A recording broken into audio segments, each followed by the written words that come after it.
The TV1 News is proudly brought to you by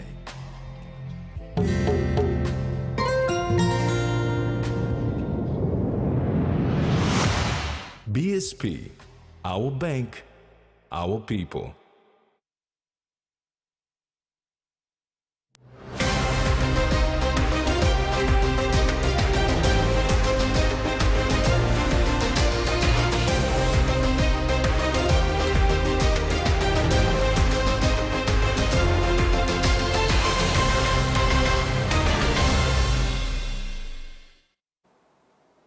Hello and welcome. This is TV1 News. I'm Maricela Kelaton. And I'm Rex Litter. Join me for some sports updates, including basketball, later in the bulletin.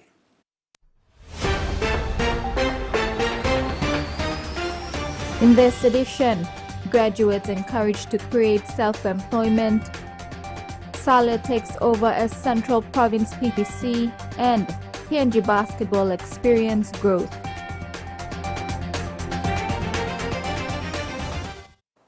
Education and spreading the word of God are focus areas for the Kutubu local level government. Recently, the LLG presented a Toyota Land Cruiser each to Igeyaba Evangelical Church of Papua New Guinea and Kutubu Primary School Inspector Abraham Bosabo as support to their respective missions. Kutubu local level government continues to support the work of the local church as well as education for the children of Kutubu.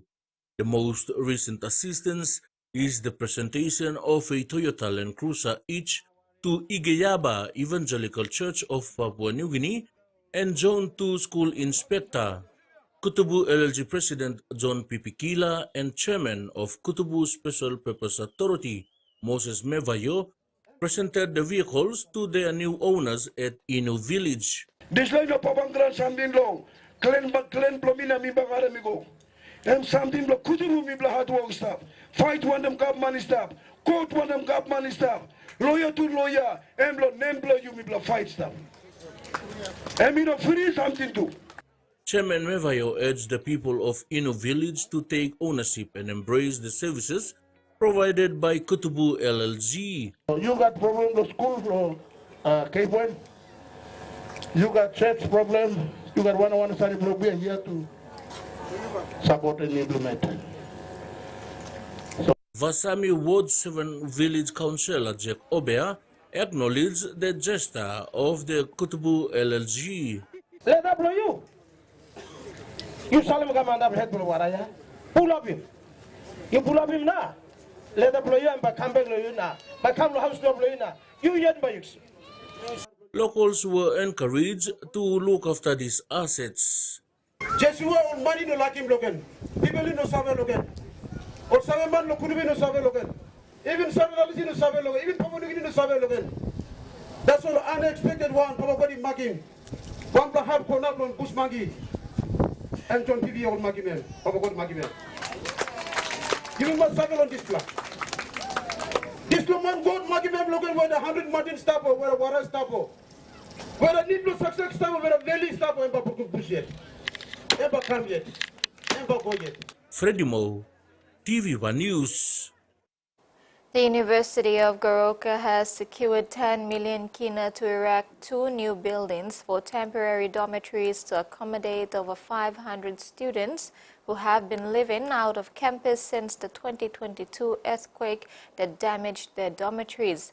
The Minister for Higher Education, Don Pollier, accessed the funding from the emergency funds approved by the NEC in 2022 in response to an earthquake disaster appeal.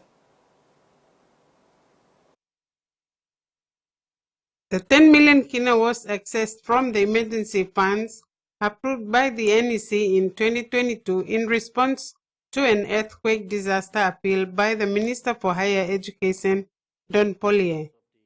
University of Goroka Vice Chancellor, Dr. Teng Waninga confirmed 10 million kina is now in the university's account and thanked the Maraperoso government.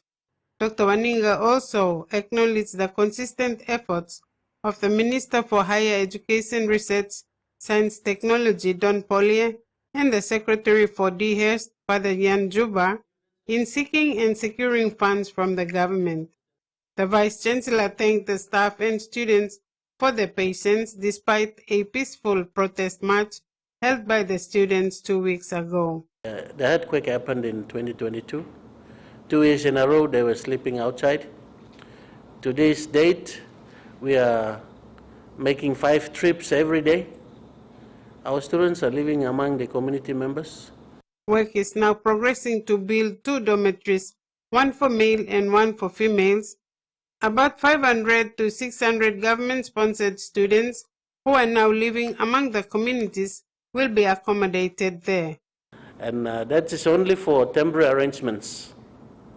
Our main building, that houses 1,500, 1,600 students, is still damaged. And it's not being used. Only our 2 shorter buildings are used by the females who are living there.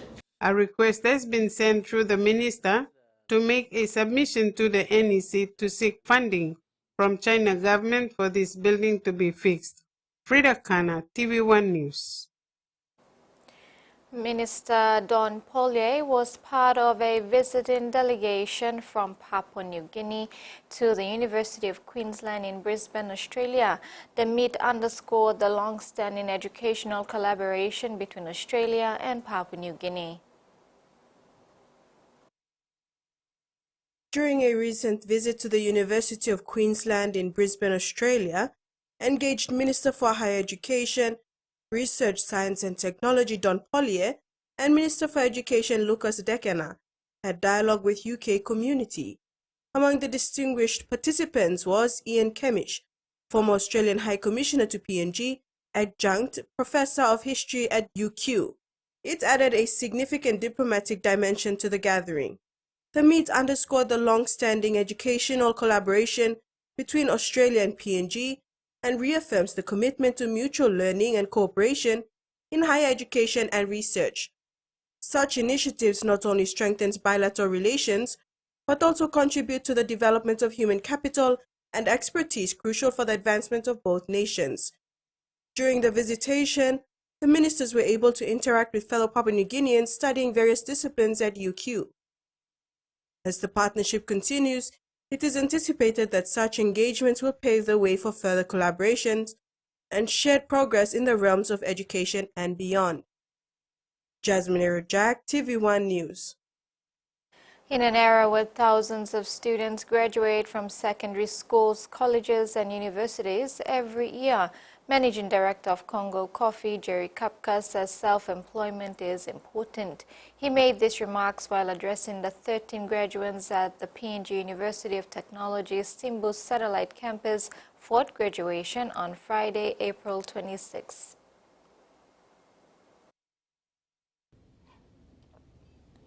"13 individuals graduated from the PNG University of Technology's Simbu Satellite Campus 4th graduation on Friday, April 26th. They graduated with diplomas in Communication for Development Studies and Business Accounting, respectively. Managing Director of Congo Coffee, Jerry Kapka, told the graduates that they were privileged to be given a university education in the province, and now that they have been conferred their diplomas, there are 3 pathways available for them to take: formal employment, create employment for themselves, or pursue further studies. Kapka, however, emphasized that self-employment is important. Kapka, who is a former secondary school teacher, has a bachelor's degree in education and a diploma in secondary school teaching. In 1990, he left teaching and started buying coffee and built what is now a multi-million kina company, Congo Coffee Limited. The company buys, processes and exports green beans to Australia, the United States of America, United Kingdom, Japan, Germany, New Zealand and many other countries. It also employs 130 people, including 15 university graduates, one of whom is a graduate from the PNG University of Technology's Simbu campus. KAPCA said job applications are received every day and week, and there are not enough jobs, hence the encouragement for graduates to create their own opportunities with their qualifications. Kamela Guare, TVWAN News. People squatting at 9 Mile Bushwara land, which includes portions 2156, 2157 and 2159, belongs to No. 1 Super Limited, were reminded a second time by police that they have less than 70 days remaining to vacate the land before 10 July as per a court order. Squatters settled on Bushwara land portion 2156, 2157 and 2159 at 9 Mile in Port Moresby have been reminded again to vacate the land. Police carried out a second awareness on the settlers, reminding them that they have 70 days left. Police officers reminded the squatters that the court order issued on April 9, 2024 comes with a grace period of 120 days, which end July 10th. Assistant Commissioner of Police Peter Guinness confirmed that the police officers are only performing their constitutional duties to execute the court order by way of raising awareness to the squatters. He said police and the sheriffs will be implementing the eviction orders. City people come and squatting on illegally squatting on land, and the classical example is set up at Bushwara. This is a property owned by No. 1 Super, and they're now, talking to evict those people. And where will they go next? He also warned anyone purchasing land in the city to do backup research on the land they want to purchase before making any payment. ACP Guinness added that the Office of the Commander for NCDO Central is responsible for eviction matters in the command. He said the Office of the Commander only facilitates eviction activities when court orders are provided to the police to assist in evicting illegal settlers. Tracy Pa, TV1 News. You're watching TV1 News. We'll be back with more stories after these short messages. Stay with us.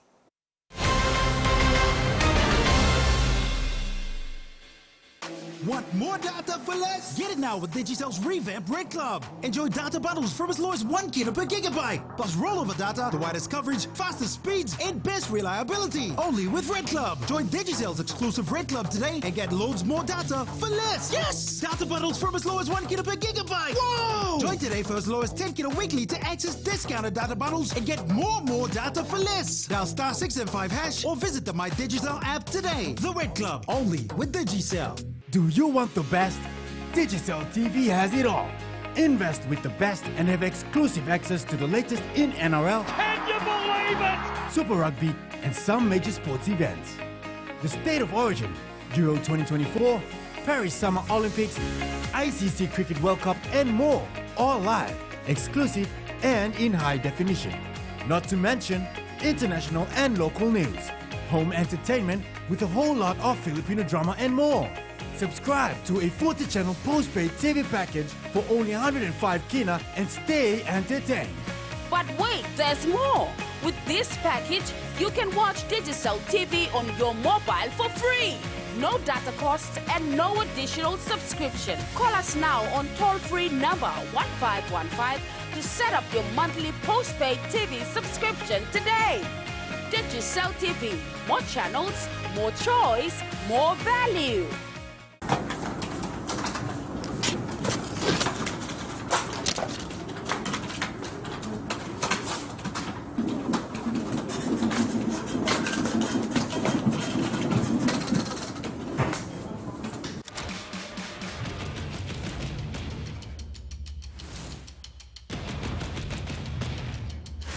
Your story isn't over yet. We would need a miracle to get our men out. Here we go, baby! Shake it for the Lord! Will you undertake a mission? I'm the only hope you have.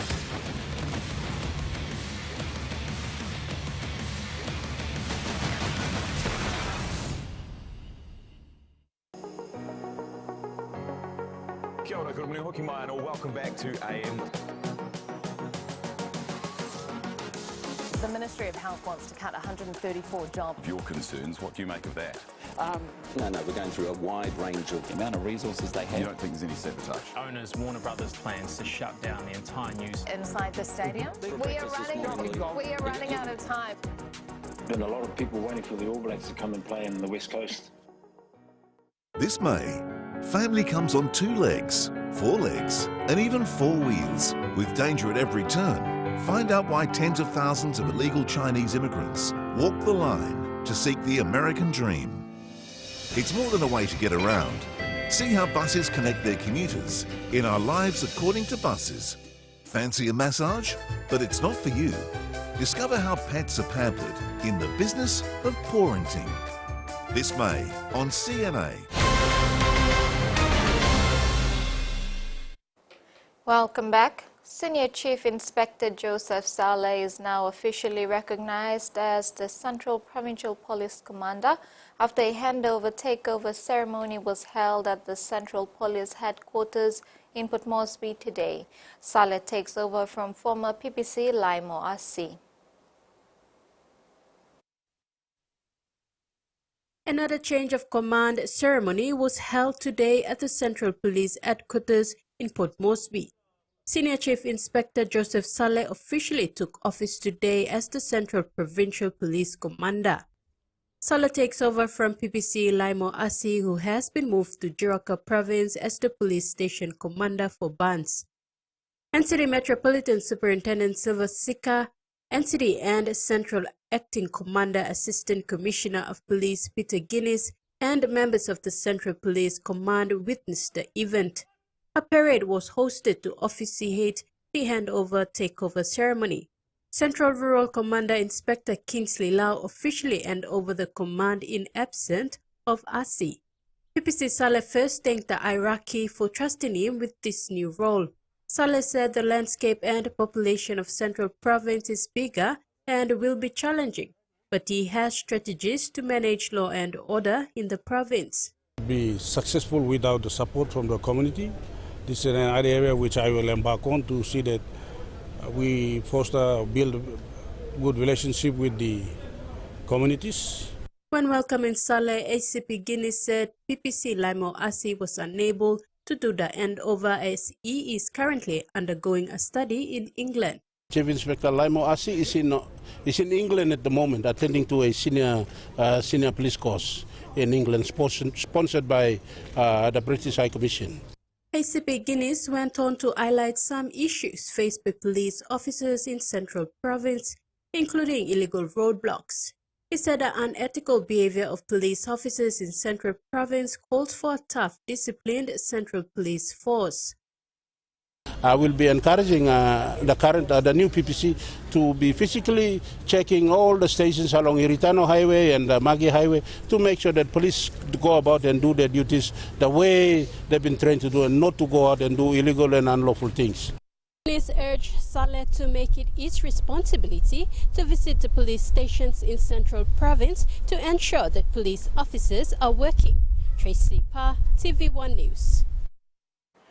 Meantime, NCD and Central Assistant Commissioner of Police Peter Guinness added that limited police stations in Central Province is another major issue in the province. Guinness said this has led to the increase in law and order issues because police officers are not visible to attend to issues faced in the community. Guinness called on leaders of Central Province to work with the police and find a solution.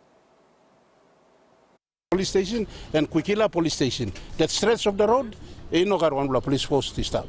And when you look at Gabagaba Junction to Hula Village, there is no police there. And we have so many complaints are coming up, and it's really stretching on our police, particularly at Kwikila, to drive from Kwikila to go to Hula Village to attend to complaints, which is not supposed to be the case.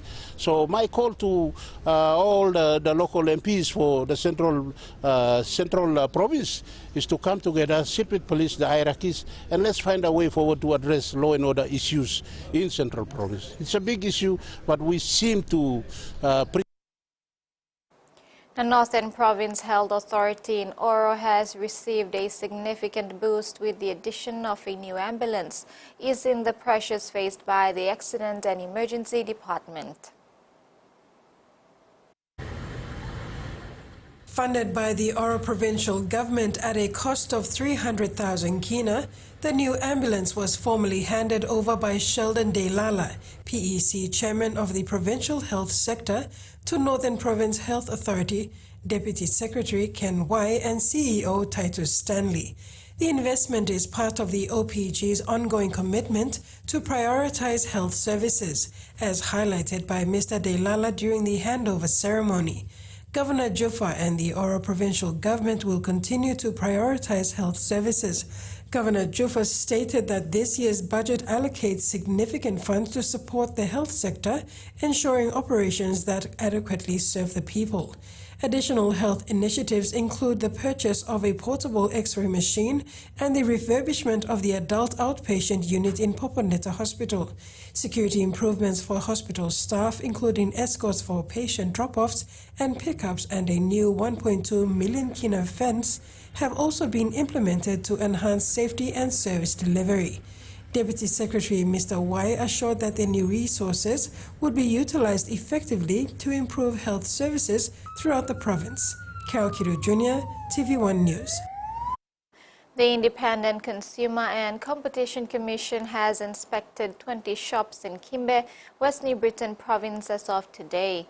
With more than 40 shops in the province, the officers have so far issued 12 shops with infringement notices for increasing their prices about 10% without seeking prior approval from the ICCC since Monday this week. ICCC Commissioner and Chief Executive Officer Paulus Ain, who was in Kimbe earlier this week, emphasized on people to get back to tolling the land for food. The inspection will continue throughout the province. The ICCC officers are currently in the Upper and Lower Highlands and the Momase regions. The Department of National Planning and Monitoring recently visited East Sepik and West Sepik provinces to carry out its independent assessment on the Support to Rural Entrepreneurship Investment and Trade PNG program. With 2 weeks in their hands, the team led by First Assistant Secretary Corporate Governance and Compliance Division Jacob Ireman and Program Director of the NAO Support Unit Floyd Lala supported vanilla and cocoa growers in the area.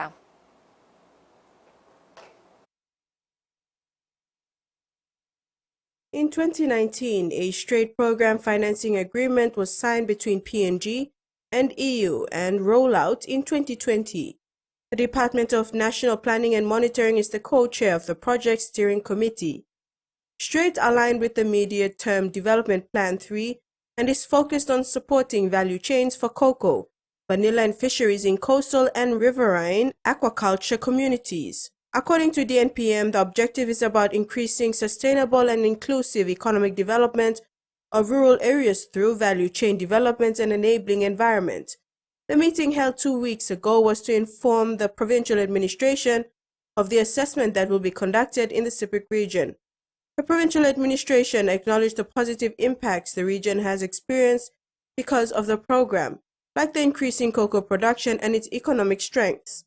During the visits to WIWAC last week, Straight PNG assisted Monks Ag Trade Services Limited, a group of vanilla farmers from Mandi village. The farmers were supplied with 5 vanilla dryers to boost the quality of their yield.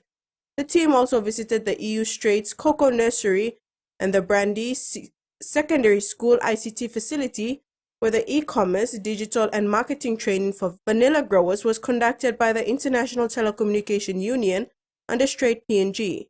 They also visited the complete Yawasoro Niengwainji Road. It will be handed over to the local government this week. Jasmine Erojak, TV1 News. With Markham District receiving over 60 million kina in the space of 5 years, expectation would be high, especially when it comes to infrastructural growth and services like water supply and electricity. The district, however, is still struggling with a majority of its population living in inaccessible areas with no access to water, electricity, health or education services.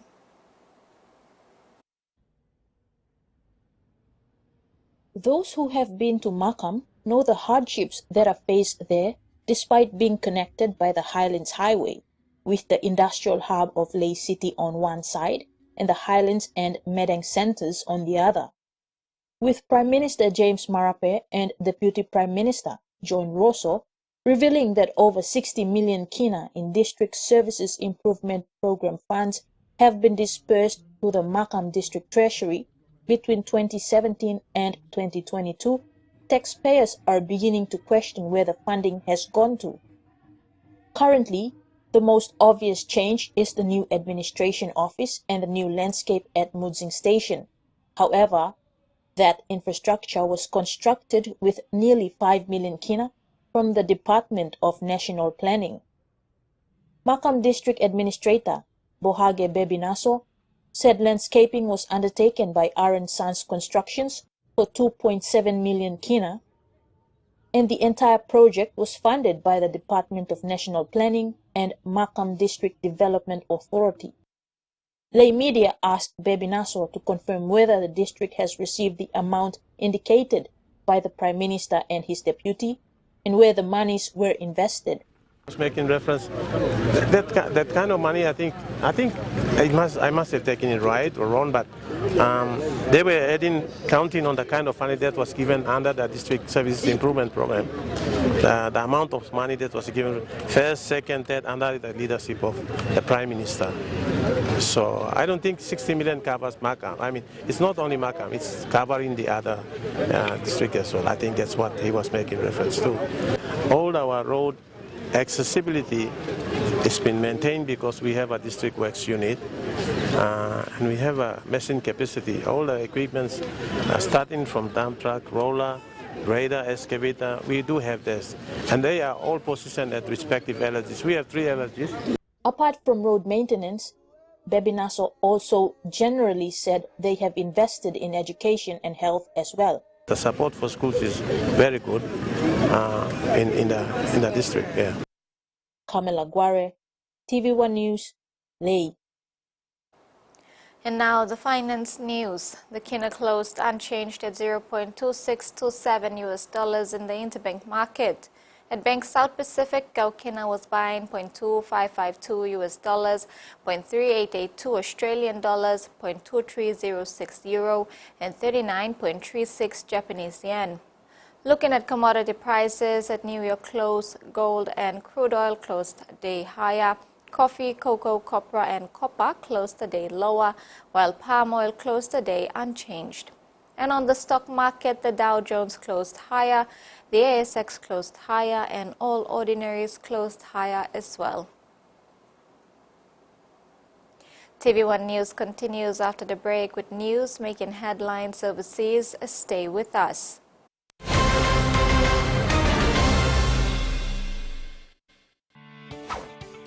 Your TV is about to burst with more channels. Catch live sports events. Be informed with international news. U.S. officials are worried that this could... Sit back and enjoy the blockbuster movies. You need to stop this. I don't work for you. Or let your kids enjoy all their favorite cartoons and many more exciting channels now available on your Digicel 60-channel prepaid pack. Subscribe now to a 60-channel Digicel TV prepaid pack. 1, 7, 14 or 30-day plan and enjoy 60 channels of world-class entertainment. Dial *515# to subscribe now. Digicel TV. More channels, more choice, more value. From the network that brought you modern marvels, not all inventions are used with good intentions. Electricity harnessed for electrocution. Altitude records shattered to commit espionage. An innocent umbrella in the hands of an assassin. Witness the sinister side of innovation. Dark Marvels. Only on the History Channel. When there is no physical evidence. Digital data is the witness. Everyone has a surveillance camera. This is the new frontier for law enforcement. The data doesn't lie. They were able to get pictures, pinpoint locations. This gives hope to other families like our family. If it wasn't for this technology, I don't know if we could have solved this homicide. Witness to murder, digital evidence.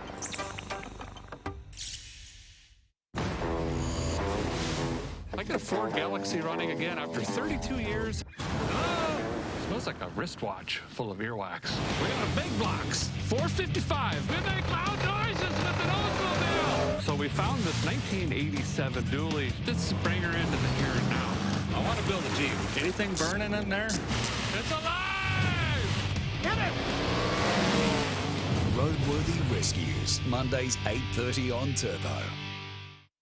From grassroots to the world stage. You know that you're representing something bigger than yourself. They are now leading the way for the next generation. Whatever you're into. Being the first weightlifter in the Solomon Islands and inspiring the next generation to join in.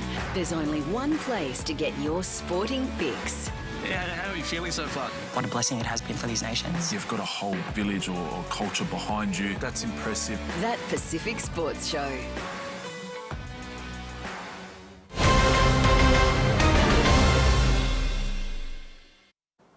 First up, the World Bank Economic Update report has indicated that there is an education crisis in Papua New Guinea, with 58% of youths between 20 and 24 years old having received a primary level education or less, while 18% have completed secondary or tertiary education. The report also indicated that many young people are not going beyond a primary education because they have not learned foundational skills. More than 70% of 10-year-olds are not able to read and understand an age-appropriate text. The Papua New Guinea Economic Update from the World Bank released today has recommended the need to invest in early childhood learning as it sets the foundation of children growing up.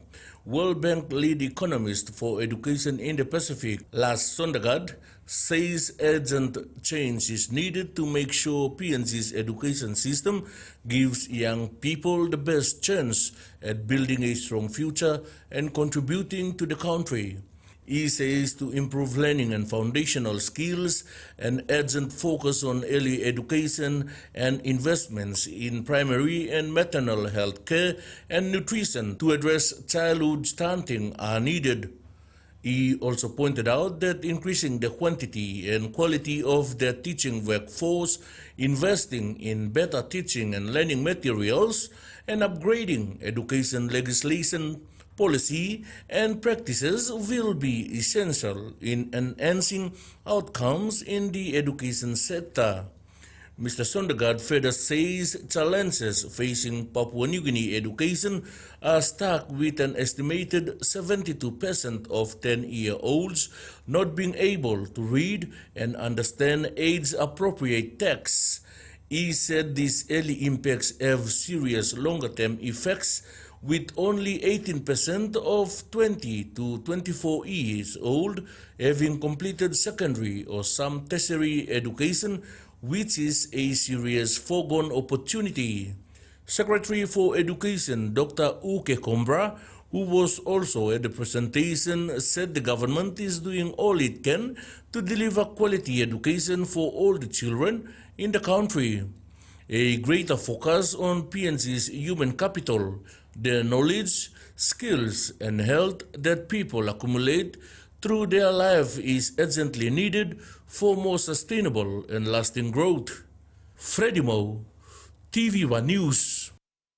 In regional news, the Pacific Regional Non-Governmental Organizations Alliance reaffirms its solidarity with the indigenous peoples of Kanaki, New Caledonia, to expose ongoing efforts by the French government to deny their right to self-determination and derail a decolonization process pursued in the Pacific Island Territory for the last 30 years. The Kanak are the rightful inhabitants of what is present-day New Caledonia, still under enduring French colonial rule. fronts, as the colonial power administering the UN-sanctioned process of decolonization has shown it cannot remain a neutral party to the Noumea Accords of 1998 designed to hand sovereignty back to the people of Kanaki, New Caledonia, and end French colonial rule. A student protest against the conflict in Gaza at the Australian National University is causing division on campus. Some Jewish students say the protest should not be taking place, while others are involved in it. A student protest prompting a counter-protest. Jewish students allege death threats and a Nazi salute were made, which the ABC has been unable to verify. It's also unclear if members of the encampment were involved. Jews are extremely unhappy on campus, feel extremely unsafe, and we don't feel that the university is going to do anything about it. The university told the ABC it's investigating the allegations and said it does not condone any speech that is discriminatory or violates Australian law or our code of conduct. Necessary disciplinary action may be taken if our codes are breached. This campus protest is highly visible and increasingly divisive. Banners, placards and signs are prominent. Their messages mixed, causing distress to some Jewish students. I want peace in the region. This does nothing to help it. All it does is make Jews on campus feel unsafe and miserable. The encampment was formed by various groups on campus, including the ANU Students Association. Yeah, it is a confronting issue and it is an upsetting issue, but that doesn't mean that we can't have the conversations. Protest material is being posted beyond the boundaries of the encampment and is responded to swiftly. On this May Day, unions showed their solidarity with the protest. While some Jewish students are upset and offended by the encampment and protests like this, others are getting involved. I've been so immensely welcomed in this community and I've never felt more supported and welcomed in my life. Anna has camped overnight at the protest and is involved with organising it. People being against the Israeli government is not people being against the Jewish people. Divided opinion on a divided campus. The United States and allies are scrambling to pull together a complex system that will move tons of humanitarian aid into Gaza by sea. Nearly 2 months after President Joe Biden gave the order, U.S. Army and Navy troops are assembling a large floating platform several miles off the Gaza coast that will be launching pad for deliveries. But any eventual aid distribution, which could start as soon as early May. A species of turtles endemic to freshwater lakes in southwest Western Australia is facing its biggest challenge, the drying of lakes coupled with the threat of feral foxes. A Perth wildlife group has collected a graveyard of almost 100 turtle shells from a lakebed in Bibra Lake and are calling for help to protect the species from extinction. Haven, now a graveyard. I'm literally in tears, just talking about it right now. Turtle Tracker volunteer Joyce Gadalon discovered the first of the dead turtles at Bibra Lake over the weekend. More than 100 were found, 95 determined to have been killed by foxes. So this one here, you can see teeth marks. The southwestern snakeneck turtles are especially vulnerable to predators while attempting to migrate because their home is so dry. This specific finding highlights the very real impact that climate change and predation can have on a species, and it also shows how when they're combined in instances like this, that the impact can just multiply exponentially. Latest reports reveal Bibra Lake behind me is below bare minimum water levels and has been for the past 3 years. With the latest bout of extreme heat, experts worry things are going to get worse. Dr. Santoro says while the exact population of the turtles at Bibra Lake isn't known, he estimates the recent deaths mark about 10 to 15%, leaving the species at risk of local extinction. The loss of all these adults it's going to be huge, and we're going to see that effect in the population for 10, 20 years, most likely. So the turtles that have died, our volunteers and our team rehabilitated and treated them once upon a time and released them back there, and now we found that they've been predated on. Those involved urging all levels of government to better fund conservation efforts, including feral fox programs. I can guarantee you climate change isn't going to go anywhere. Foxes aren't going to go anywhere. We're still going to have a dried bed lake next year, so you're just setting us up to find another 100. A plea for action to save these turtles before they're gone for good. Solomon Islands' new Prime Minister Jeremiah Manele was elected in a secret ballot this morning. Manele served as Foreign Minister under former Prime Minister Manasseh Sogavare. Manele defeated former opposition leader Matthew Wale in a vote of 31-18. It follows an intense period of negotiations in Solomon Islands after no political party won enough seats at the April 17 election to form government on its own. Manele also flagged that he may need to revise the Solomon Islands budget as the country still faces stiff economic challenges. His government would prioritize infrastructure and investment in forestry, the mineral sector, fisheries, agriculture and tourism. Manele has flagged that he will continue to maintain close ties with China. Manele said he would pursue a foreign policy of friends to all, enemies to none. It is common to hear about artists struggling to make a living, but a group of people with intellectual disabilities is bucking the trend thanks to an arts program that is turning 50 years old this year. They have been given the tools to develop their practice and profession. Georgia Smerling feels at peace as she glazes her latest work. Get to make artwork that I like, being in a safe place, being supportive, seeing my friends, and it's a happy, friendly place. Which you haven't done in a while. This Melbourne studio is run by Arts Project Australia, which supports artists with intellectual disability to develop their practice. Many have received international accolades for their work. The project started in 1974 as a way to showcase work by people with intellectual disability living in institutions. Now celebrating 50 years, the studio sees 150 artists practice each week, and it runs a nearby gallery. The artists generate income through selling their work, image licensing and commissions. This isn't a school or therapy, it's a space for people to be professional artists. They use the studio as they like, and we are here to facilitate materials rather than our hands are on the artwork. While a lot has changed over the years, like how artists can now use their NDIS funding to attend, the original goal remains. I want to see our artists represented at the highest levels of contemporary art and having the careers that they want. Lovely to see you. After a decade-long relationship with the project, George is regularly contacted for commissions. Among them, this hallway mural in a private home. And we live with it every day and we love it. Thank you. Changing the art world one brushstroke at a time.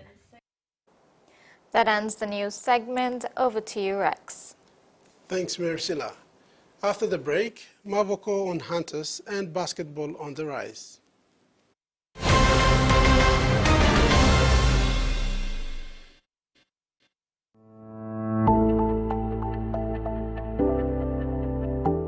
Hey guys, what's up? I'm Risa, your digital data doctor. Today let's talk about how you can get more value and more data with Digicel's Red Club. Red Club gives you greater buying power to purchase daily, weekly and monthly bundles, where you pay less for more data, more talk and more SMS. Our Red Club users are elite and have access to a suite of exclusive plans that start from as little as 1 kina per gigabyte of data. Nice, right? How can you join Red Club, you ask? Well, it's simple. First, you subscribe to be a member of the club by dialing *675# and choosing option 3 for Red Club. Next, select your subscription, then press 1 to confirm. You will receive an SMS confirming your subscription. Welcome to Red Club. Now that you've joined our exclusive Elite Club, you can now access discounted Red Club bundles by dialing *675# again. Select option 3 for Red Club and select your preferred plan from the Red Club menu. For data-only plans, select 1, Red Club Data. For data, talk and SMS plans, select 2, Red Club One Talk. For talk-only plans, select 3, Red Club Voice. Now you're all set to enjoy more value and more data for less. Only with Digicel. Retro, showing all your favorite hits from the past. Monday at 7 p.m. Tune in to watch the old hits from the 70s, 80s, and 90s. Join us for a retro music party every Monday at 7 p.m. on TVWAN.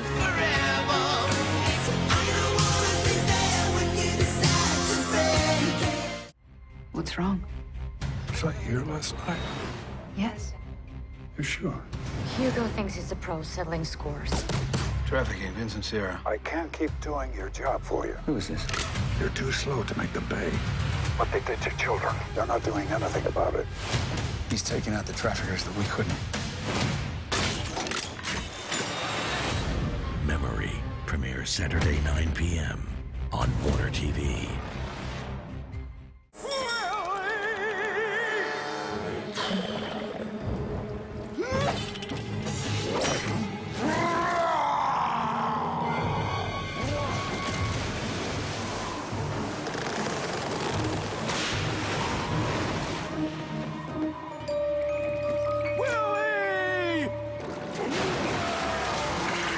Catch the marvelous misadventures of Flapjack every Monday to Friday at 4 p.m. on HBO Family.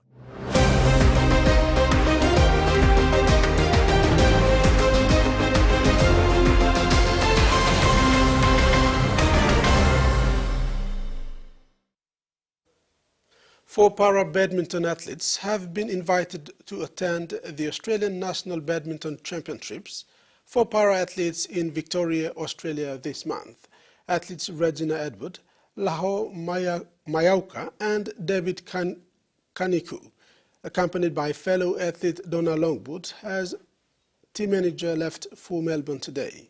The three-day event starts on the 3rd of May and ends on the 6th. It is supported by the Oceania Badminton Confederation. This event will be followed by the Badminton Para Training Camp from the 6th of May to the 9th. The athletes returned May 10th. The team will be joined by new coach Ian Bridge when they arrived in Melbourne today. Badminton coach Brian Carroll said, "The invitation again provides exposure and another opportunity for our para athletes to get some quality competition at such international games." Carroll said this is not a first time for the four athletes. They have attended recent Oceania Championships in Melbourne. The PNG Basketball Federation has announced an increase in member affiliation in 2024. Chief Executive Officer of Basketball Federation, Miskus Lepan, said they have taken an all-round approach to achieve this outcome. The Chief Executive Officer of PNG Basketball Federation's Miskus Lepan said they have gone a step further to attract basketball associations to register with the mother body. He praised international bodies for their assistance to the cause. Lepan said the support from the Australian Defence Force Sports and FIBA in facilitating the Level 0 start coaching and officiating workshop helped them reach this outcome. He said it was an all-round approach. He said compared to previous years, there is a significant growth in numbers with 34 basketball associations from all around the country affiliated to the mother body this year. The registered basketball associations include Ayura, Alotau, Aro, Daru, EMK, Enga, Epara, Koare, Gerehu, and Goroka. The organization is poised to elevate the game in PNG and looks forward to collaborating closely with its member associations. As she looks to further develop the sport in the country, the PNG Basketball Federation acknowledges FIBA Oceania, the Papua New Guinea Olympic Committee, the Papua New Guinea Sports Foundation, and the Australian government for their continuous assistance through the Team Up program. PNG Hunters number 7 Jamie Mavoko is challenging himself and his playing group to show some pride in the jersey. They were by putting in a 100% plus to their workouts at the training.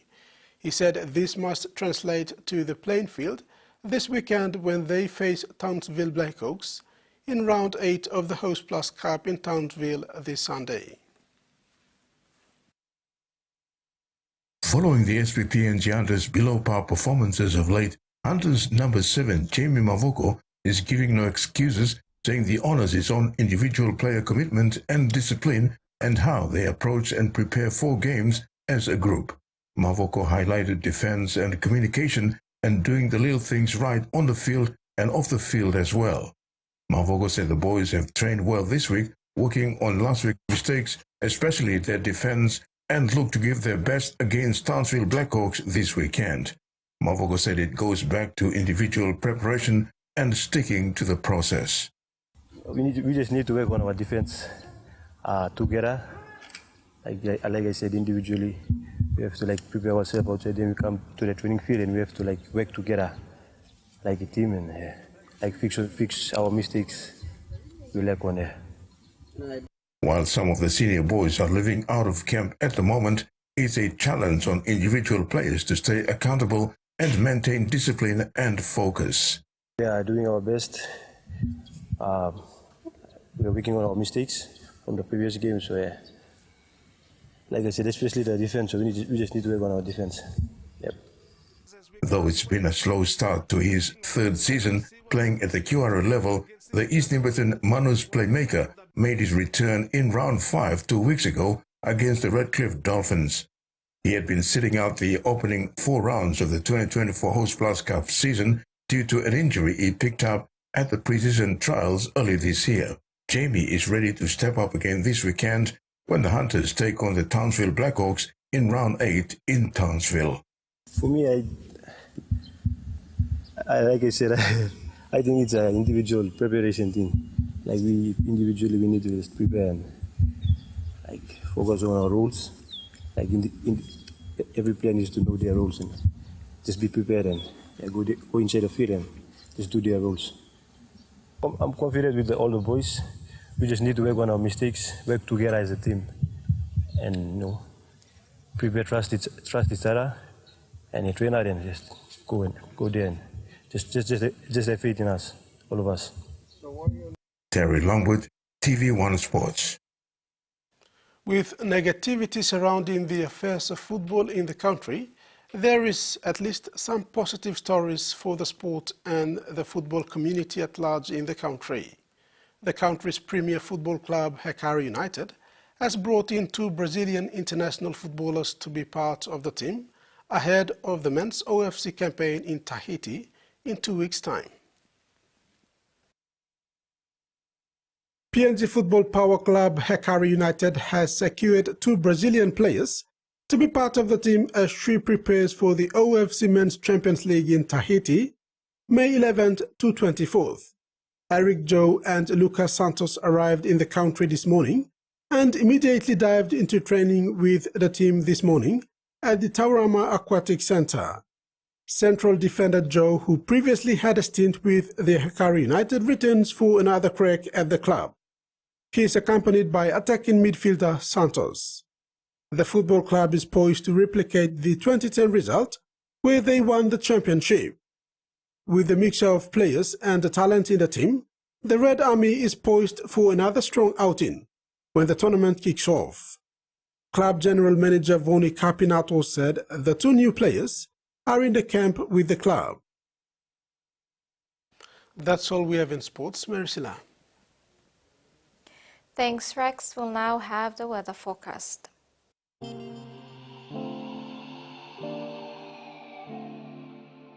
Southern, scattered showers and isolated thunderstorms. Port Moresby, partly cloudy with possible few showers and thunderstorms. Momase, scattered showers and isolated thunderstorms. Lae, partly cloudy. New Guinea Islands, scattered showers and isolated thunderstorms. Kokopo, Rabaul and Lorengau, some showers with possible thunderstorms. Highlands, scattered fog, then scattered showers and thunderstorms. Mendi, Tari and Wabeg, morning fog, clearing, partly cloudy with afternoon rain showers. Coral Sea, seas rough to very rough with southeast winds of 25 to 34 knots, increasing to 47 knots at times. Bismarck Sea, seas smooth to slight with east to southeast winds of 5 to 15 knots. Waters of southern PNG Indonesian border to Daru to Kiwai Islands to Kerama to Yule Island to Hood Point to Samari Islands. Seas 2.5 to 3 meters, rising to 3.5 to 4 along gale warning areas. Waters of Samari Island to Cape Vogel and all Milne Bay Islands. Waters of Cape Vogel to Huon Gulf to Finchafen. Seas 1.5 to 2 meters, rising to 2.5 to 3 meters along warning areas.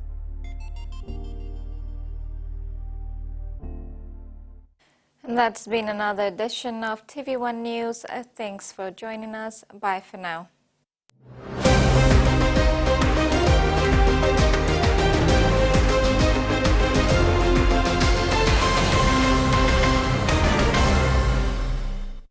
The TV1 News was proudly brought to you by